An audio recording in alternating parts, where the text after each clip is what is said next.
عدالتی نظام کا ہم سے گہرا تعلق ہے، مگر تمام بنی آدم اس حقیقت کو بھول چکے ہیں۔ چونکہ وہ اس اصول کو نہیں جانتے، تو کیا خدا نے ہمیں ہدایت نہیں دی تھی کہ ہم انہیں آگاہ کریں؟ جاؤ اور جلدی انہیں آگاہ کرو۔ آپ آسمان میں گناہ کرنے والے فرشتے ہیں اور اس زمین کی جانب نکال دیے گئے تھے۔ آپ کو ضرور توبہ کرنی چاہیے اور نئے عہد کی شریعت کے وسیلے توبہ کی زندگی گزارنی چاہیے۔ صرف اسی صورت میں آپ اپنے آسمانی گھر لوٹ سکتے ہیں۔ اگر آپ توبہ نہیں کرتے تو آپ عبدالآباد جہنم کی آگ کے عذاب میں مبتلا رہیں گے۔ یہی وجہ ہے کہ ہم آپ کے پاس خوشی کی خبر پہنچانے آئے ہیں۔ ایک بار آپ نئے عہد کی سچائی کی خوشخبری کو قبول کر لیں تو آپ اپنے کھوئے ابدی آسمانی گھر کو لوٹنے کے قابل ہوں گے۔ آپ سب اس سے بہتر اور کون سی اچھی خبر ہو سکتی ہے؟ اسی لیے خدا نے ہمیں نیا عہد دینے کا وعدہ کیا ہے۔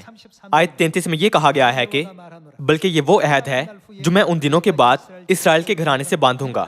خداوند فرماتا ہے، میں اپنی شریعت ان کے باطن میں رکھوں گا اور ان کے دل پر اسے لکھوں گا، اور میں ان کا خدا ہوں گا اور وہ میرے لوگ ہوں گے۔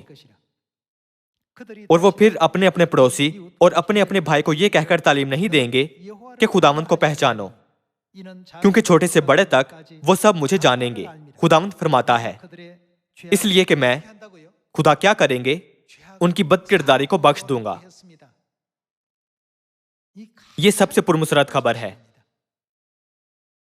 یہاں تک کہ جب عدالت کا دن آئے اور اگرچہ آپ نے پیشتر ہی گناہوں کی معافی کا وعدہ حاصل کر لیا ہے، تو بھی کیا آپ عدالت کے دن سے خوفزدہ ہوں گے؟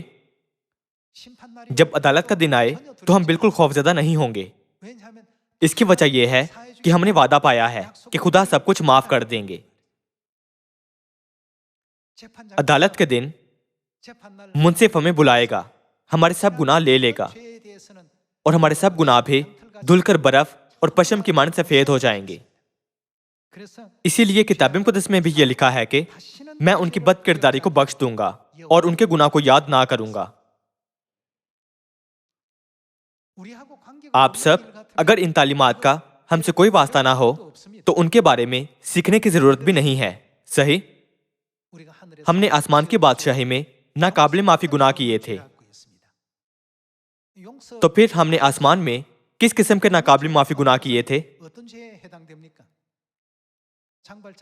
کیا یہ جن والجن کی طرح بھوک کی وجہ سے کسی اور کی روٹی چوری کرنے کا گناہ ہے؟ ایک ایسا گناہ ہے جو موت کی سزا کا تقاضا کرتا ہے؟ ایسا نہیں ہے۔ ہم نے ایسے سنگین گناہ کیے جو ناقابل معافی ہیں، اور نتیجتاً ہم زمین پر پھینک دیے گئے تھے۔ تاہم خدا صلیب پر ہماری جگہ ان گناہوں کے لیے موئے جو ہم نے کیے تھے۔ مصلوبیت ان گناہگاروں کے لیے سب سے سخت سزا تھی جنہوں نے رومی سلطنت میں سب سے بڑے گناہوں کا ارتکاب کیا ہوتا تھا۔ اس سے زیادہ سخت سزا کوئی اور نہیں ہوتی تھی۔ ہم سنگین گناہگاروں کے لیے صلیب پر یسوع کے جان دینے کی کیا وجہ تھی؟ یسوع نے کوئی گناہ نہیں کیا تھا، اس لیے ان کے صلیب پر لٹکائے جانے کی کوئی وجہ نہیں تھی۔ اس کے باوجود مسیح نے وہ سزا پائی جو ہم گناہگاروں کے لیے تھی، جنہوں نے انتہائی ناقابل معافی گناہ کیا تھا۔ کیا مسیح کی مصلوبیت ہمارے سرزد گناہوں کی شدت کو ظاہر نہیں کرتی ہے؟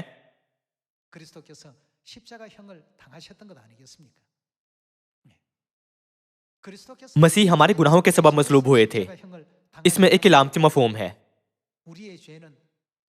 جب ہم مصلوبیت کی سزا کے بارے میں سوچیں جسے مسیح گزرے تھے، تو ہم واضح طور پر سمجھ سکتے ہیں کہ جو گناہ ہم نے کیے تھے وہ انتہائی حد تک شدید اور ناقابل معافی تھے۔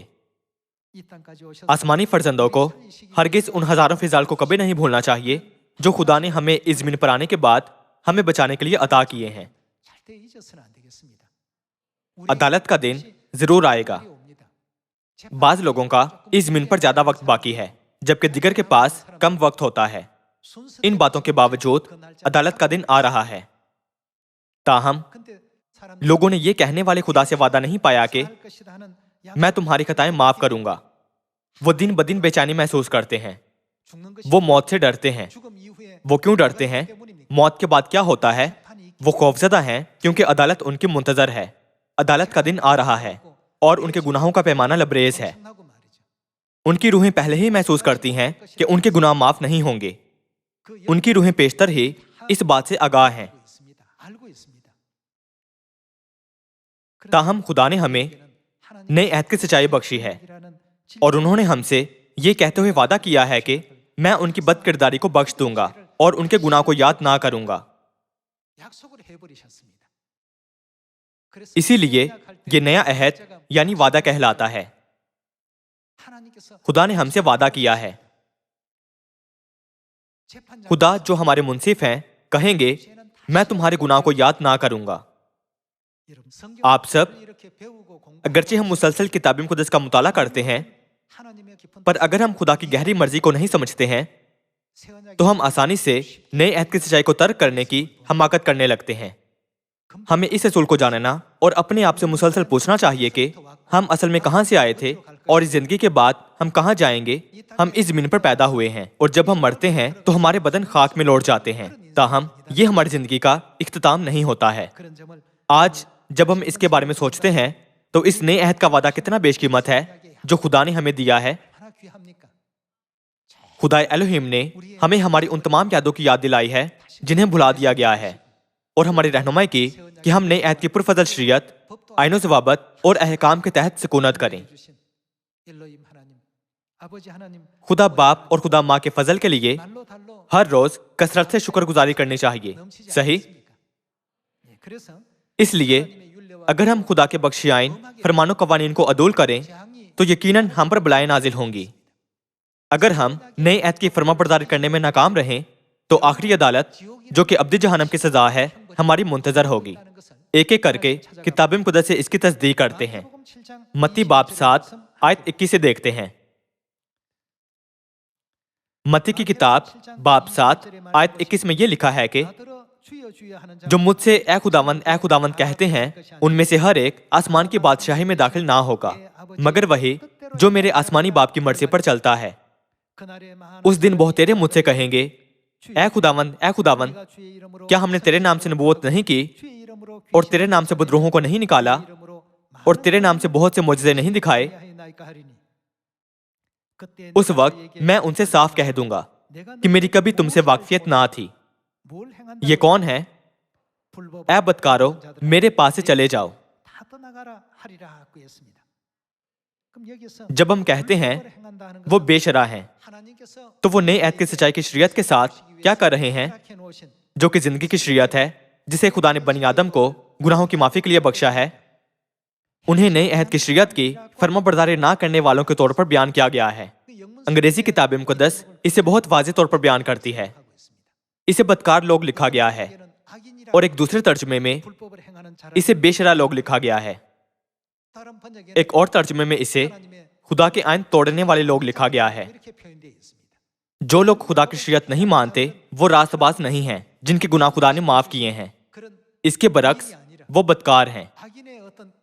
جب منصف اپنی مگری ساؤنڈ بلوک پر مارتا ہے تو حتمی فیصلہ سنایا جاتا ہے.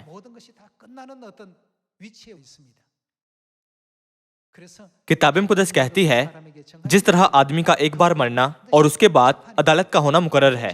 یہ کس قسم کی عدالت ہے؟ یہ اس زمین کی عدالت نہیں ہے بلکہ یہ آسمان کی عدالت ہے.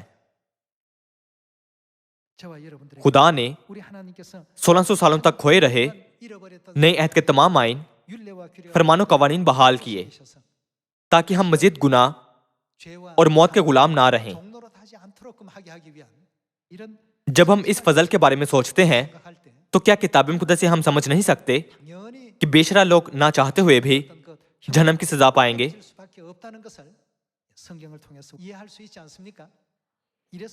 اسی لیے پرانے عہد نامہ کے سب نبی اس بات پر زور دیتے تھے کہ خدا کی شریعت کو مانو، خدا کی شریعت سے جدا نہ ہو. جب بھی اسرائیلی خدا کی شریعت کو ترک کرتے تھے تو ان کا انجام دیگر اقوام کے حملوں یا بلاؤں اور لعنتوں کا شکار ہونا ہوتا تھا. خدا نے ہمیں روحانی طور پر سکھانے کے لیے انہیں دنیاوی طور پر ان چیزوں سے گزارا کہ اگر ہم نئے عہد کی شریعت نہیں مانتے تو گناہوں کی معافی حاصل کرنے کا کوئی اور طریقہ نہیں ہے. کیا ہوگا اگر منصف نے ایک بار حتمی فیصلہ سنا دیا؟ جس نے گناہوں کی معافی کا وعدہ حاصل نہیں کیا وہ جہنم میں بھیجا جائے گا۔ مسیح نے صلیب کے تمام عذاب کو برداشت کیا، یعنی صلیب پر قربانی اور موت کو، ان گناہوں کے لیے جو ہم نے کیے تھے۔ دھیان سے غور کریں کہ اس کا کیا مطلب ہے کہ انہوں نے ہمارے بدلے یہ کیا تھا۔ سزا جو مسیح نے ہمارے بدلے پائی ظاہر کرتی ہے کہ ہمارے گناہ کس قدر سنگین تھے۔ جب ہم ان تمام معاملات پر غور کریں تو نئے عہد کی سچائی کی شریعت عظیم ترین فضل ہے جو خدا نے ہمیں عطا کیا ہے، اور اس زمانے میں نجات کا سب سے قابل قدر حصہ ہے۔ پرانے عہد نامہ کی تاریخ سے جو عکس ہے، ہم دیکھتے ہیں کہ ان روحانی گناہ گاروں کے کیا نتائج ہوں گے جو خدا کے آئین ماننے میں ناکام رہتے ہیں۔ یرمیہ باب 44 آیت 22 سے دیکھتے ہیں۔ یرمیہ باب 44 آیت 22 میں یہ کہا گیا ہے کہ پس تمہارے بد اعمال اور نفرتی کاموں کے سبب سے خداوند برداشت نہ کر سکا، اس لیے تمہارا ملک ویران ہوا اور حیرت و لعنت کا باعث بنا، جس میں کوئی بسنے والا نہ رہا، جیسا کہ آج کے دن ہے۔ چونکہ تم نے بخور جلایا اور خداوند کے گناہ گار ٹھہرے اور اس کی آواز کے شنوا نہ ہوئے، اور نہ اس کی شریعت، نہ اس کی آئین، نہ اس کی شہادتوں پر چلے، اس لیے یہ مصیبت جیسے کہ اب ہے تم پر آ پڑی۔ جب کبھی وہ خدا کی بخشی زندگی کی شریعت کی وفاداری سے فرما برداری کرنے میں ناکام رہتے تو وہ بلاؤں، لعنتوں اور حملوں کا شکار ہوتے تھے۔ ان کا انجام ایسی زندگی گزارنا ہوتا تھا جو اسے کہیں زیادہ دشوار اور اس کے برعکس ہوتی تھی جس کی وہ خواہش کرتے تھے۔ جب ہم پرانے عہد نامہ میں ان نتائج کو بار بار دیکھتے ہیں تو ہمیں ہرگز بھولنا نہیں چاہیے کہ ہم آخری عدالت کا انتظار کرنے والے روحانی گناہ گار ہیں۔ ہمیں اپنی زندگیوں کے ہر لمحہ پر توبہ کرنی چاہیے، ہمیں حقیقتاً توبہ سے بھری زندگی گزارنی چاہیے۔ اسی لیے خدا نے ہمیں اونچے مقام پر نہیں رکھا، بلکہ اس کے برعکس ہمیں عاجز مقام پر رکھا ہے۔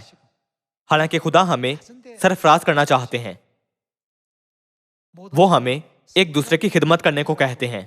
کیا خدا آسمانی فرزندوں کو سرفراز کرنا نہیں چاہیں گے؟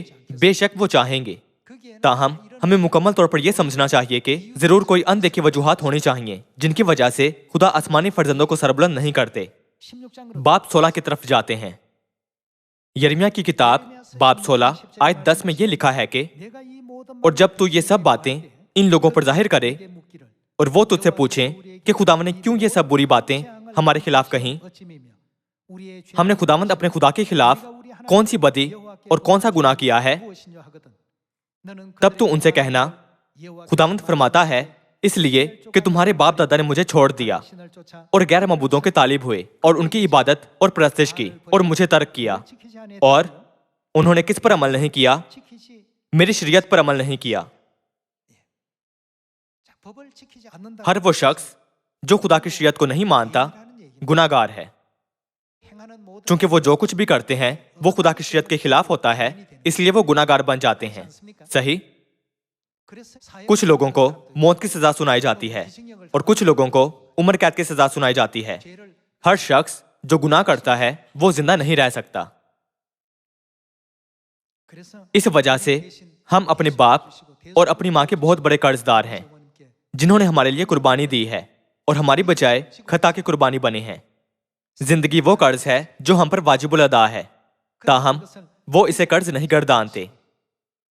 ہم خدا کے فضل کے لیے بہت شکر گزار ہیں جو ہمیں نئے عہد کی سچائی میں رہنے کی اجازت دیتے ہیں، جو ہمیں آزادانہ طور پر بخشا گیا ہے۔ کیا ہم نہیں ہیں؟ ہم دوسرا تھسلنیکیوں باب 1 کھولتے ہیں۔ دوسرے تھسلنیکیوں باب 1 آیت 7 میں یہ کہا گیا ہے کہ اور تم مصیبت اٹھانے والوں کو ہمارے ساتھ آرام دے، جب خداوند یسوع اپنے قوی فرشتوں کے ساتھ بھڑکتی ہوئی آگ میں آسمان سے ظاہر ہوگا، اور جو خدا کو نہیں پہچانتے اور ہمارے خداوند یسوع کی خوشخبری کو نہیں مانتے ان سے بدلہ لے گا۔ جب ہم کہتے ہیں ہمارے خداوند یسوع کی خوشخبری تو کیا اس کا مطلب نئے عہد کی شریعت نہیں ہے؟ جو لوگ نئے عہد کی شریعت کو نہیں مانتے ہیں ان کے ساتھ کیا ہوگا؟